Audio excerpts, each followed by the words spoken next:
Hi, everyone, and welcome. I have the great pleasure today to be joined by Ambassador Jack Matlock, a U.S. diplomat and the former U.S. ambassador to the Soviet Union, who also participated in negotiating an end to the Cold War. Yes, Ambassador Matlock, after graduating high school during the Second World War, he served several decades as a diplomat throughout the Cold War, and has some great insights on everything from the Cuban Missile Crisis to, of course, his direct participation in negotiating this end to the Cold War. And of course, also observing how some of this post-Cold War peace was lost. Um, well, it's great to see you again, Ambassador. It's been a few months. Nice to be with you. Thanks for the invitation.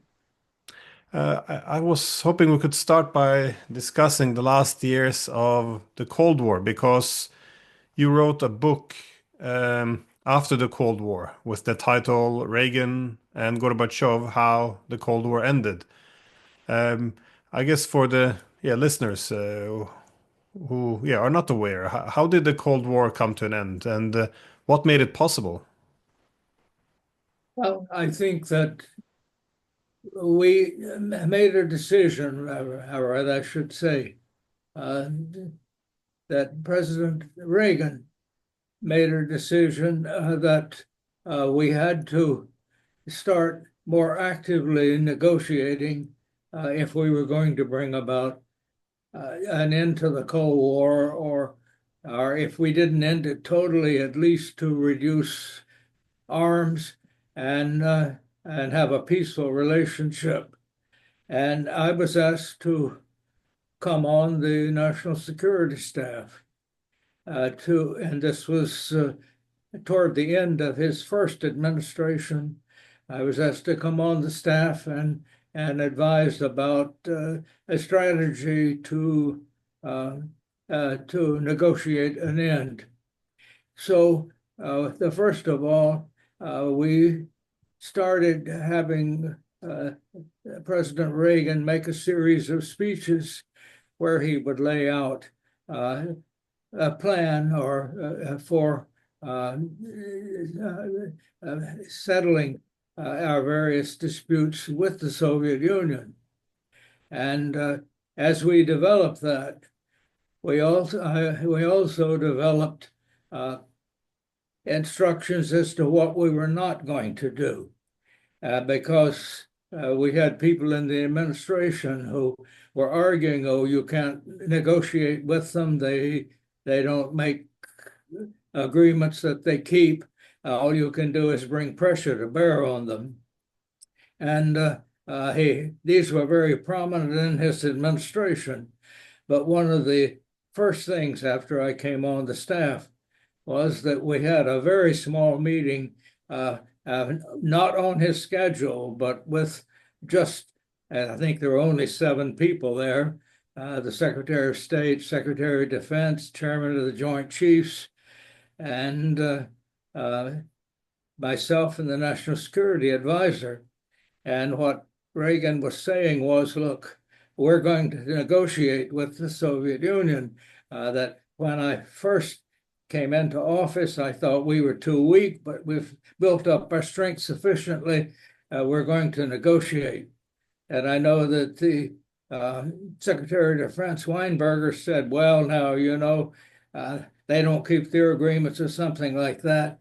And Reagan turned to him and said, Cap, we're not going that route. We're going to negotiate. So at that point, I'd say this was so secret at the time that they didn't put the meeting on the calendar and they didn't hold it in the West Wing where we normally, but in his residence upstairs in one of the rooms. So, but anyway, uh, what we tried to do was to define a route that we could do.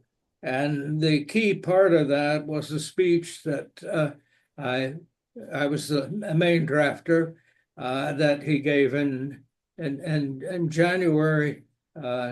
This was '84, and that in that he set forth, in effect, an agenda. He used the word cooperate, I think, over 30 times. Every goal that we set for the negotiation, we couched as cooperation. Cooperation to reduce arms to the greatest extent possible, particularly nuclear arms. Cooperation to end competition in third areas, that is, proxy wars. And the third was to cooperate to improve respect for human rights. It wasn't that you got to clean your act. We must cooperate to improve respect for human rights. And then the fourth was we need to build a better working relationship. What we meant was we've got to bring down the Iron Curtain that they had. But to say an Iron Curtain, even that becomes, arguable. So the phrase I used in that was to build a better working relationship by increasing contacts, sports, educational, and other contacts across the board. This eventually became a four-part agenda. And then the next thing was that we began to, what we excluded. We are not going to try to change the Soviet system internally. I mean, Reagan's view was, yes, communism is a terrible system, but if that's what they want, that's their business. It's not our business to try to change it. What we object to is them subjecting it to other people. We need to change the external behavior. And so this was one of the things. The other was we are not seeking military superiority. Now that obviously that was always going to be hard to define, but there were those in the administration who always insisted if they agreed to something, we had to preserve an advantage. Reagan understood you weren't going to get a good agreement if you tried to maintain an advantage.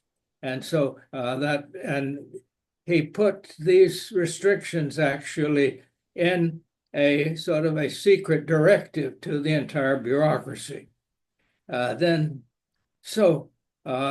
next step was,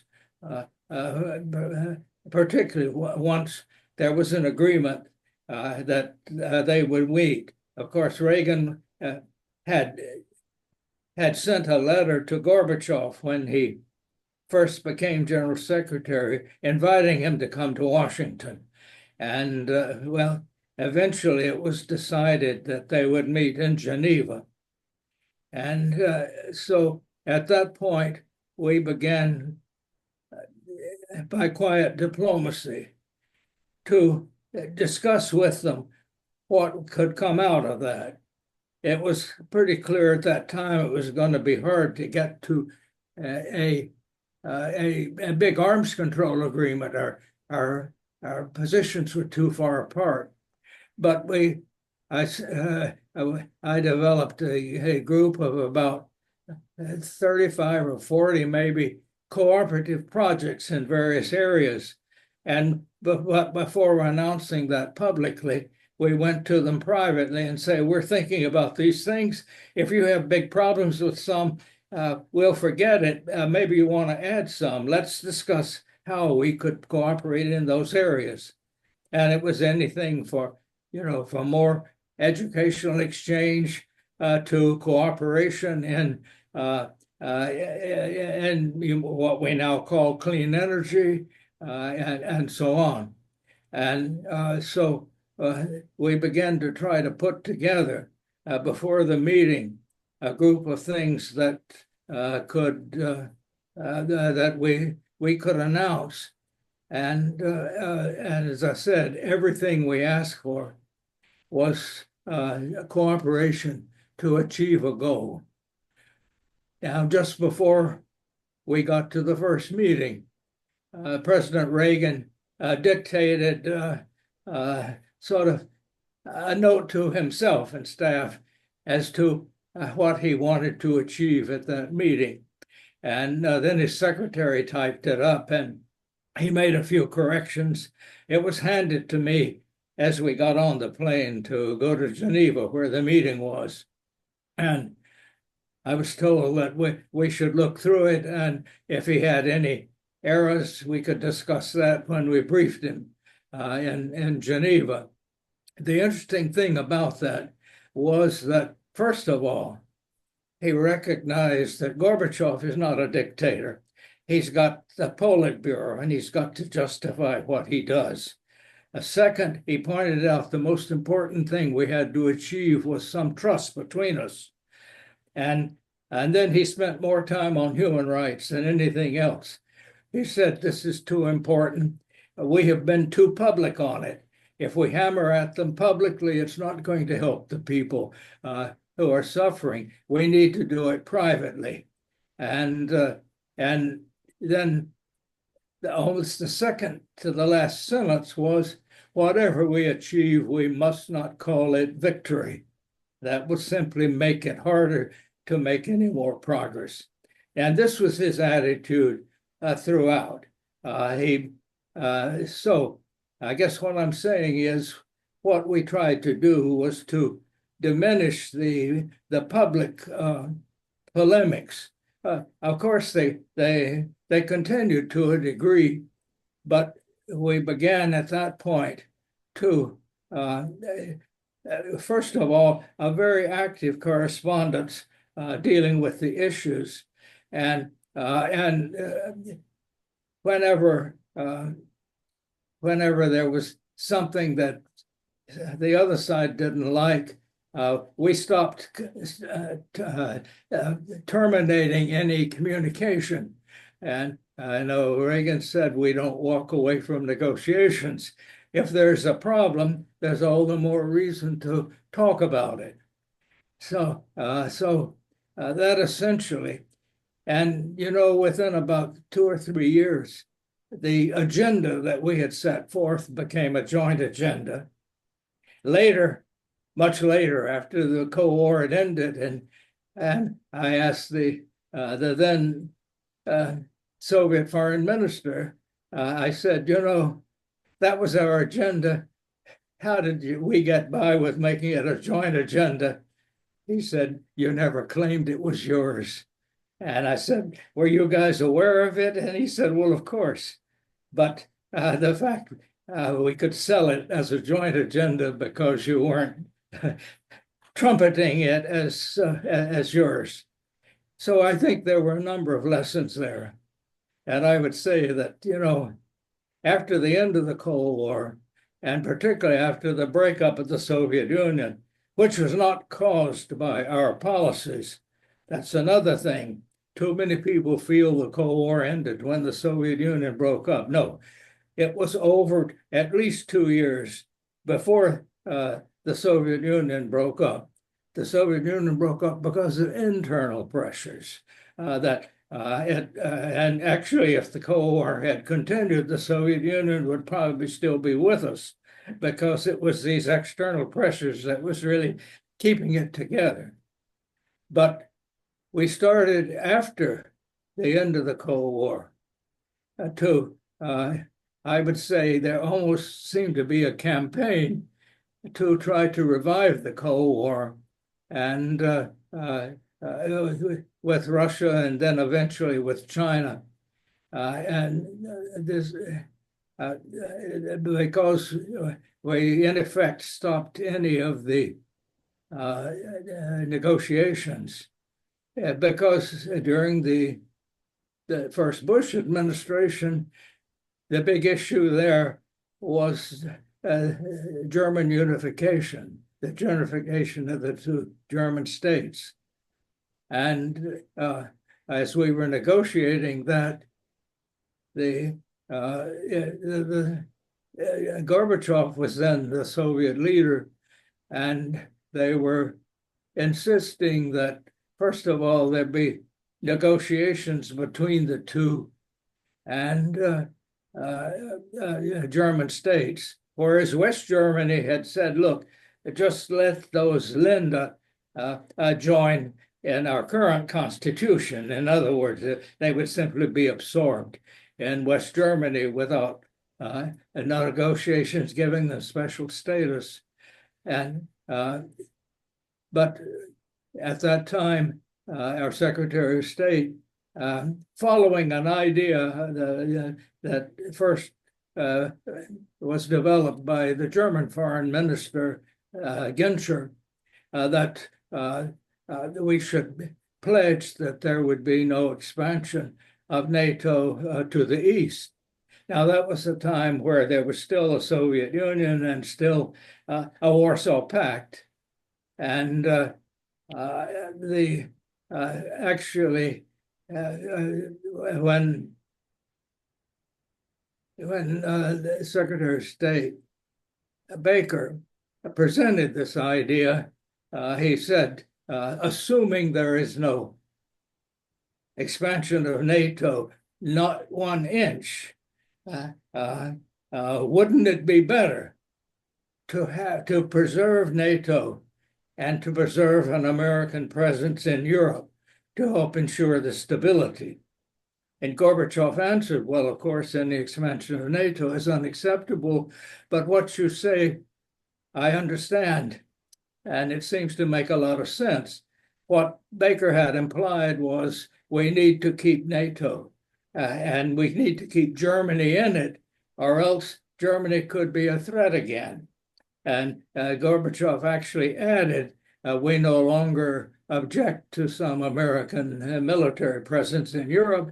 He said, maybe you don't need 300,000 troops, but I recognize that your presence can be a stabilizing factor, and we welcome it. So, but it was under the condition that there be no expansion of NATO. Now, when Baker got back to Washington, he was told by the lawyers, well, you really can't exclude that part of East Germany from being in NATO if Germany as a whole stays in. So actually, when they negotiated the end of the treaty that unified Germany, we called it the 2+4 treaty, that when that was concluded, it actually did make an exception of the territory of the former East Germany, the German Democratic Republic, in that there could be no foreign troops stationed there and no nuclear weapons on that territory. So it actually made a legal distinction between what could be done. And in East Germany, once Germany became part of NATO, I'll just add one thing more about NATO expansion.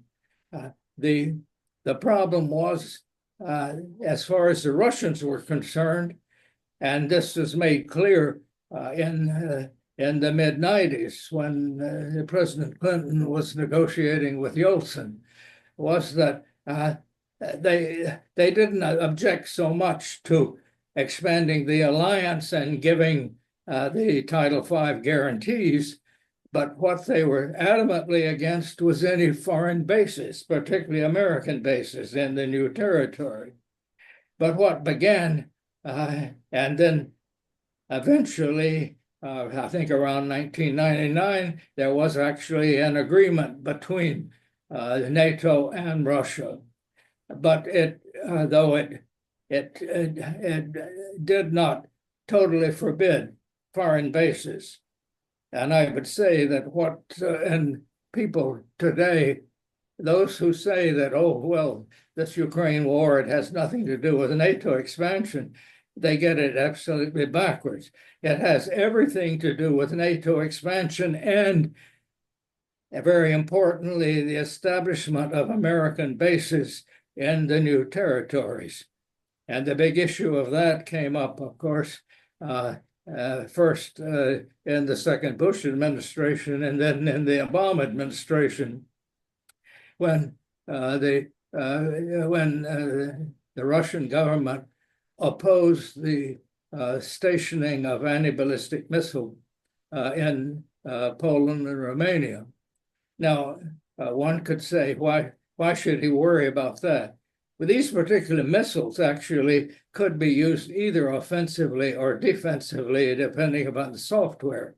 So there were something that would have been prohibited in, say, East German territory under that treaty.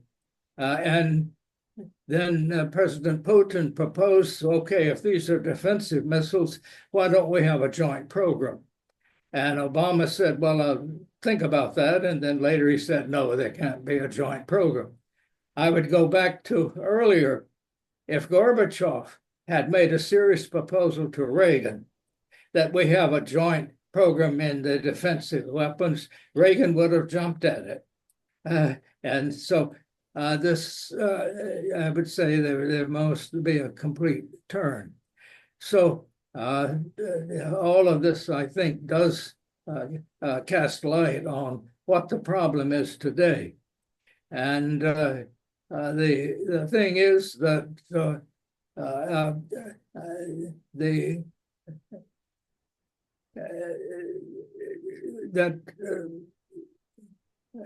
Putin's move, first of all, to take Crimea, I would say in that he had a precedent. One of the agreements we had made during the Cold War to help bring it down was what we call the Helsinki Final Act, which ruled that there could be no change of borders without the mutual consent of both parties. Well, we actually, in around 99, made war against Serbia because of the treatment of the Kosovars in Kosovo. And then without Serbia's approval, that border was changed. That gave President Putin a perfect, I would say, a virtually perfect precedent for his taking of Crimea, because he carried out a referendum peacefully and in Crimea, and the reason he did that was because once the Ukraine government had said they wanted to be part of NATO, and NATO by 2008 had ruled that Ukraine would eventually be a party. This was at a time when 2/3 of the people in Ukraine did not want to be in NATO. I mean, but nevertheless, that what they call the seizure of Crimea was done with no violence, whereas the bombing of Serbia killed over 1,000 people and was also illegal. And because the UN had not, the UN Security Council had not authorized it. So we had, the United States and NATO had set a precedent for doing this. And in Putin's case, he did carry out a referendum, and over 90% voted and that to become part of Russia. Well, that may have been exaggerated, but certainly well over 60 or 70% almost certainly would have been in Russia, because they were Russian speaking, and the Ukrainians who were virtually delegitimizing the use of the Russian language. So this was an internal matter. So so I'm just saying that when one says that the expansion of NATO is not the issue, it is the issue, and it is the crucial issue: expansion plus bases. And that's why, at the present time, the Russians are not eager to have any NATO members, in effect, guarantee peace in Ukraine. They went through a ceasefire after, the 2014 revolution. It was actually a coup d'etat in Ukraine. And They went through a ceasefire, which was more often violated by the Ukrainians than the Russian supporters. The organization, the OECD, the Organization Cooperation in Europe, had observers there. And and that's why, and at the same time, though there was an agreement, the two agreements in Minsk, that Ukraine would grant autonomy to these, and then the Ukrainians refused to do so explicitly, and as I said, they violated the ceasefire more than on the other side. So the idea today that somehow Russia would accept Westerners there, when during the last ceasefire, Germany and France and the United States were actually arming the Ukrainians who were breaking the ceasefire. I think we have to keep all of these things. And I'm sorry I went on beyond your question, but what I wanted to say was that at the end of the Cold War, instead of following the sort of diplomacy that we used to end the Cold War by staying constantly in cooperation, by talking to each other and understanding what the other was saying. And if we didn't agree, then, trying to find at least a common denominator. So I think that that was reversed. And you saw what was almost, the demonization of Vladimir Putin. Now, I'm one who am absolutely appalled by what has happened. I happen to know both the Russian and Ukrainian languages. I know the weapon well. And I know that Ukraine is suffering horribly from this. But I also know that the pro-Nazis there, and they do have neo-Nazis who were doing much of the fighting during the last ceasefire, as a matter of fact. That makes it very difficult to end this, but it's also very clear that for the war to end, Ukraine is going to have to allow Russia at least to keep those lands that it has occupied. And it seems to me that everybody has something to benefit from peace, because the idea that Ukraine can, with the help of NATO, recover territories that have already been occupied, I think is just a pipe dream. I think neither the United States nor others are really going to risk a nuclear war over this. And we have to understand that, as in many other areas, this is an area of much higher interest to Russia in terms of their security than it is to any of the others. So I do hope that the current negotiations will bring peace, but there's no way to bring peace by simply trying to restore the borders. We should remember that these borders, aside from Crimea, were created by Adolf Hitler and Joseph Stalin in the agreement before World War II, when parts of what was then Eastern Poland was included in the Soviet Union and placed in Ukraine. So you have a Ukraine that from the time it was independent was deeply divided internally. And I would say emotionally, this war is like a civil war, really, when you look at all the factors. And like any civil war, outside interference makes it worse rather than solves it. So I'm hoping now that the solution is going to be hard to find, but I hope we'll continue to move in that direction. Well, Ambassador Matlock, I appreciate the extensive background and also linking it to the current crisis in Ukraine. You did say something interesting from about Reagan, which also very well links up with the current crisis we have, which is you said when he wanted to open up negotiations with the Soviets, there was a lot of pushback. The argument that you can't trust the Russians, they won't keep their promises. The only thing we can do is put more and more pressure on them. This sounds, awfully familiar. This is more or less the rhetoric, especially in Europe now.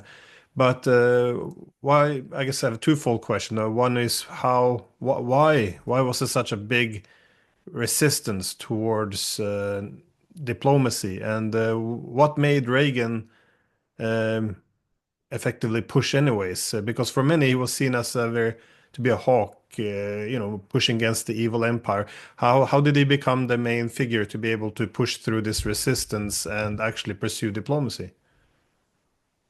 Well, I would say he was very much wanted to go down as a peaceful president. He wanted peace. He hated nuclear weapons. He and Gorbachev both hoped they could actually lead to an abolishment, which didn't happen. Of course, they didn't go that far. I think also his wife pressed him very hard, peace. I remember when Gromyko first came to the White House, and by the way, I would say Reagan always received them very, not only politely, but giving, I would say greater attention than others. Like he would treat the Soviet foreign minister virtually as a chief of state, with formal dinners in the Lincoln dining room. But when Gromyko first came, when he was introduced to Nancy Reagan, he said, I hope you will whisper in your husband's home ear every night, peace, peace. And she said, oh, yes, I will. And she stood on her tiptoes and in his ear and whispered, peace, peace. And I remember it was one of the few times I saw Gromyko smile. He was known as Mr. Niet before. But yes, I think that was basically, and the second thing, he really hated nuclear weapons and was one who really did want to abolish them. And he would overrule his bureaucracy.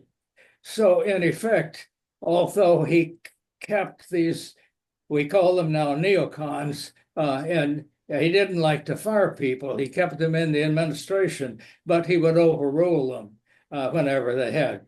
Since then, they have in effect taken over the foreign policy of both our political parties. And one can say, well, what's behind it? I think that in our whole military industrial complex, which also includes Congress, there was a fear that the end of the Cold War would mean that we would cut our defense budgets.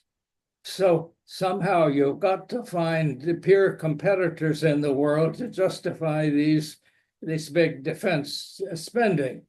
Now, I don't mean that people necessarily understood the reasons for that, but it was very easy to say, well, Russia's still a threat, or China, look how they're growing, they're going to be a threat. And in fact, we tried to be, in effect, militarily superior to all the others put together. And we talked about full spectrum dominance and so on.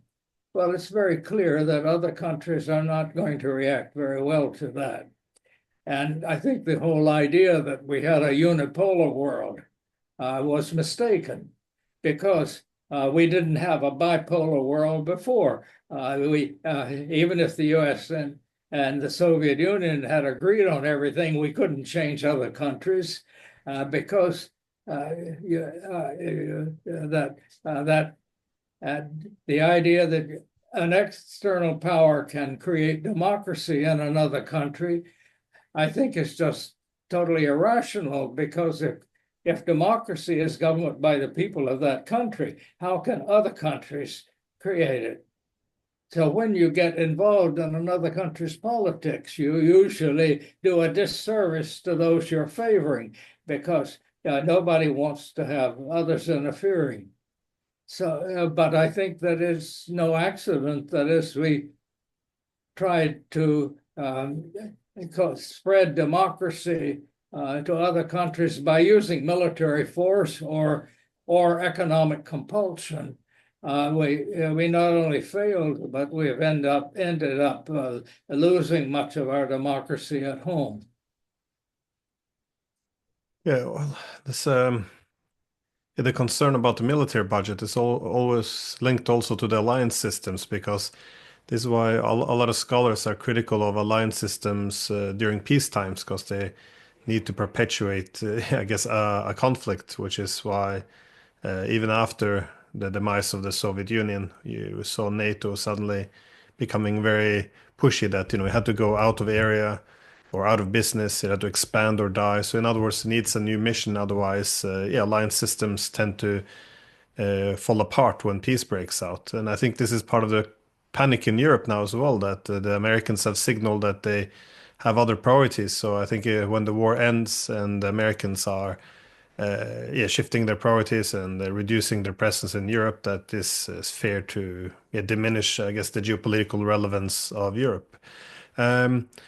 Earlier on, though, you did say that Reagan didn't want to. Well, I think he instructed you or his team that you shouldn't consider this victory if you that it should be seen as a common victory or common peace. This is something that Bush also said, though, in '89. No one should dance on the ruins of the Berlin Wall, because it was not a victory. It was a common peace, but a mutual peace. But this was in '89. In 1991, the rhetoric changed dramatically. That is, barely a month after the collapse of the Soviet Union, during the January 1992 State of the Union speech, Bush gave this speech where he argued that, by the grace of God, America won the Cold War, and made it very clear that it didn't end, we won it, and thus we are now the leader of the world. How do you see this rapid shift in narrative? Because this is quite dramatic. This is again from a common peace to we won, now we rule the world. How did this happen within a span of a few weeks? I mean, being there observing it, how did you make sense of this? By the grace of God, America won the Cold War. For the Cold War didn't end, it was won. But we are the United States of America, the leader of the West that has become the leader of the world. And as long as I am president, I will continue to lead in support of freedom everywhere. Yes, well, you're right. President Bush did say that. And, he was starting his campaign for re-election, and it was not going to be a sure thing. He had a lot of opposition within his own party.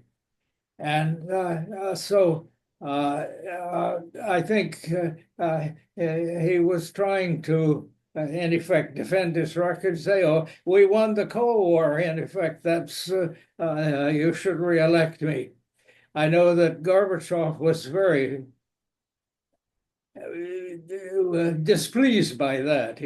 He told me he didn't understand. He had gotten along with Bush, and they had done a lot together, but that really he cut, because and I think that the idea that we won and that Russia was defeated fueled a lot of the misunderstandings that came about, and it really wasn't true that it was anything like a military victory, because Gorbachev had in effect discarded the the Marxist-Leninist philosophy that had created the Cold War in the first place had allowed the Eastern European states to liberate themselves, had agreed with the unification of Germany, understanding that there wouldn't be an expansion of NATO.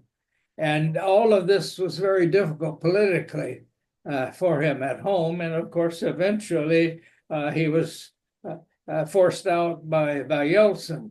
And so, you know, I think I can understand why trying to make a case for winning re-election, he would be tempted to use that argument. But it was one that Reagan never made. In fact, he noted in his diary, in his last meeting with Gorbachev when he was still president, that we parted as partners in making a better world, and nothing about the victory. So, so that I think, in fact, we peacefully negotiated an end to the Cold War to the benefit of everyone, you know, both the United States and the Soviet Union and everybody else. So, and then, of course, Russia then, and all of the ex-Soviet states, or at least most of them, went through a very traumatic period in the 90s as they tried to throw off the old communist system and create market economies. And for Russia in particular, this was a very troubled time. It was nearly like anarchy. So I know that Russians began to talk about privatizatsiya instead of privatizatsiya. Privatization is privatizatsiya. Privatizatsiya is grabification. They saw a few people grabbing most of the assets. And this did not look like democracy, but they were being told that, well, you're building democracy. Well, this turned, I think, many Russians against the very idea because they went through a very, very difficult time in the 90s. And I must say that when Vladimir Putin became president, within about 3 years, he took them out of default and had actually paid off all the debts by about 2003. And so that's one reason that Russians, I think still, you'll find a majority who will still vote for him, though certainly, as I said, things have happened that I think are not good for Russia or for anybody else. But the point is, when you look at this whole history, you can see that it was a real failure of diplomacy in the 1990s, or I would say the first decade of this century, not to negotiate a full security system in Europe that protected Russia and protected all the borders and did not involve the expansion of an American-dominated NATO, because that, I think, and creating the whole feeling of East versus West and so on, I think at a time when we all face very serious challenges. First of all, the whole deterioration in the environment and the various problems that that's bringing. Second, the fact that these wars, plus also environmental degradation, is causing almost unprecedented movement of people and immigration, and this is bringing pressure on all sorts of governments. And of course, we have all the problems now of facing us if new technologies such as AI brings about more destructive weaponry and so on. So if we keep fighting each other, I don't think humanity is going to survive. So it seems to me it's time that our leaders begin to look at the most important things for our things, and that means peace. And if there is a local fight, we should try to bring about peace rather than taking sides in one side or the other and assuming that there's any solution by continuing to fight and kill people. We are now also looking at what is, by all intents and purposes, genocide going on in Gaza and so on. And yet people who try to protest that, are often being harassed and whatnot.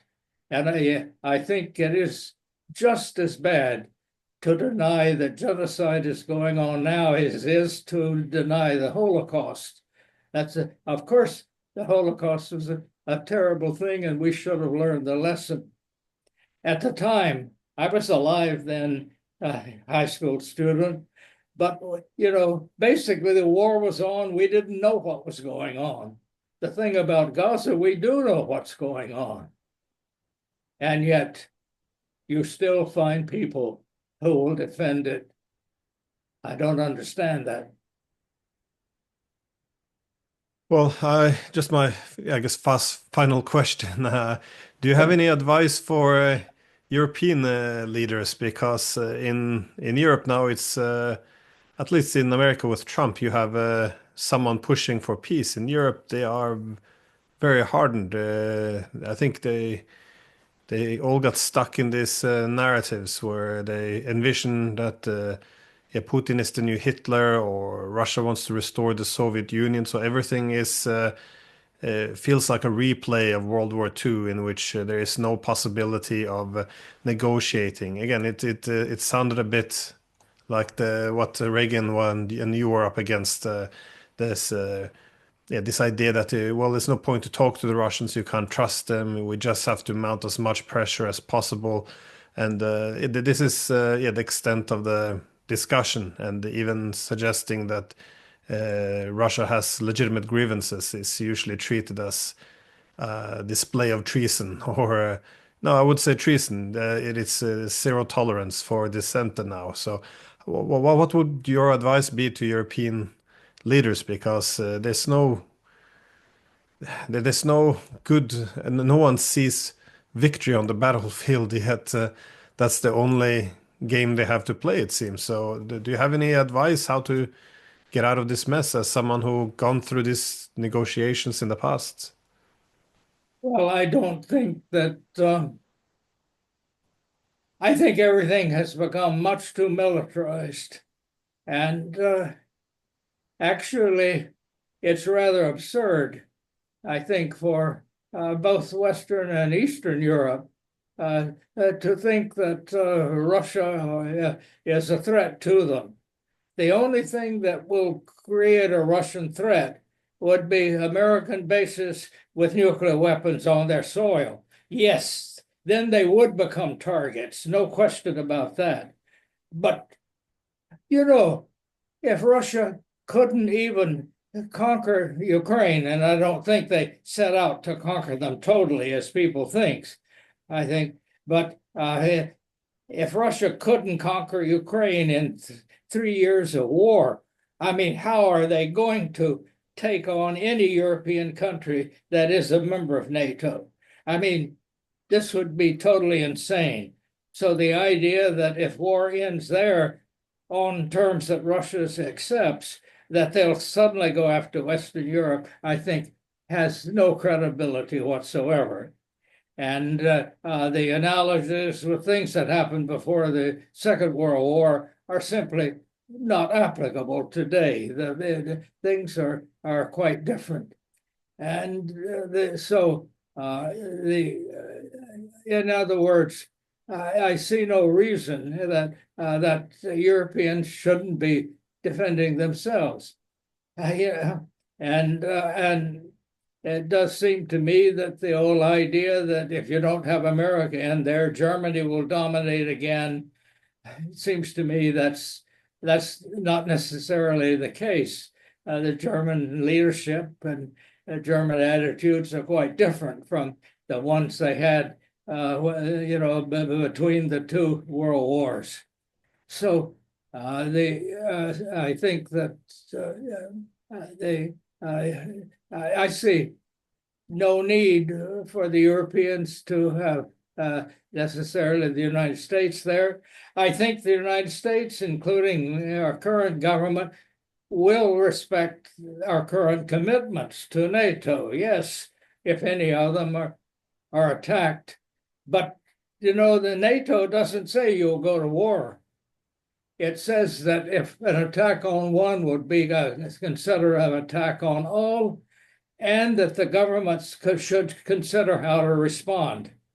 And frankly, I don't think we would be doing anything more than we're doing now if Ukraine had been in NATO. And that's one of the problems we have now in ending it. So a lot of the things you hear now, as far as keeping promises, as far as I can tell, though I don't like the things he's done, President Putin has signaled at every time where his red lines are and how he's going to react. I don't think he has broken any promises that I can see. I don't know one. I know that others broke promises in these Minsk agreements. And I know that some agreements have been violated, but the fact is, when clear agreements were made, concrete agreements, usually Russia, I would say the Soviet Union, the same was true. If you had an agreement that was quite specific, they would abide by it. Now, if it was a general term that they could interpret in a different way, they might interpret it their way rather than your way. But we learned to make the agreements as concrete as possible, and I see no evidence that that President Putin breaks agreements that he has made. But that doesn't mean I like what he's done. Of course I don't. I was one who, in the 90s, strongly advised against NATO expansion because I anticipated that if it started and continued to places like Ukraine or Georgia, that this could bring about conflict. And I think most of us who really understood the situation said the same. Almost all of my colleagues, regardless of nationality, that negotiated the end of the Cold War, argued against this expansion of NATO. And now people say, oh, you're victims of Russian propaganda, you're defenders of the Kremlin. I don't defend anything they did, I explain it. And to accuse us of being somehow victims of propaganda when we're like a meteorologist who is telling you where the next hurricane is going to hit. To say, well, you must like hurricanes. No, I don't. I very much did not want to see any of these things happen. And that's why I've been advising all along, don't expand NATO right up to that. And don't keep putting military bases near the Russian border. When they have, what is the purpose? Those bases that we said it was to protect Europe from the missiles from Iran. When has Iran threatened Europe with missiles? Come on. I mean, so I do think that I really don't understand the current European leaders. Well, in the case of the British, they're still living in the life of the British Empire and expect the Americans to produce it. No, they are the Greeks informing the Romans, as some of them would say. So, but how the German government could go along with things which have been very detrimental to the German economy is hard for me to understand. That's a great point, by the way. The accusation that you can't trust Russia, because actually the Russians said very clearly that this is how they would react, that this was a red line. So they actually did what they said they would.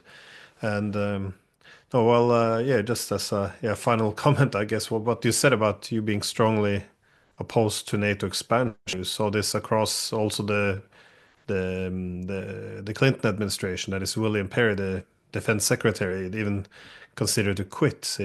He said that most people in the administration knew that this was going to alienate the Russians, but yeah, that it didn't really matter since they were weak. And your own colleague, George Kennan, I mean, the architect himself of the containment policy, he found a quote here. He gave an interview back in 1998 where he warned. Again, for me, this is a very strong, accurate warning. He argued, quote, I think it is the beginning of a new Cold War. I think the Russians will gradually react quite adversely, and it will affect their policies. I think it's a tragic mistake. There was no reason for this whatsoever. No one was threatening anybody else. The expansion would make the founding fathers of this country turn over in their graves. Of course, there's going to be a bad reaction from Russia. And then the NATO expanders will say that we always told you that this is how the Russians are, but this is just wrong. I thought this is very spot on exactly where we are at this point in time. So anyways, Ambassador Jack Matlock, I appreciate for allowing me to pick your brain for so long. And thanks again for your time. Glad to be with you. Thanks for the opportunity.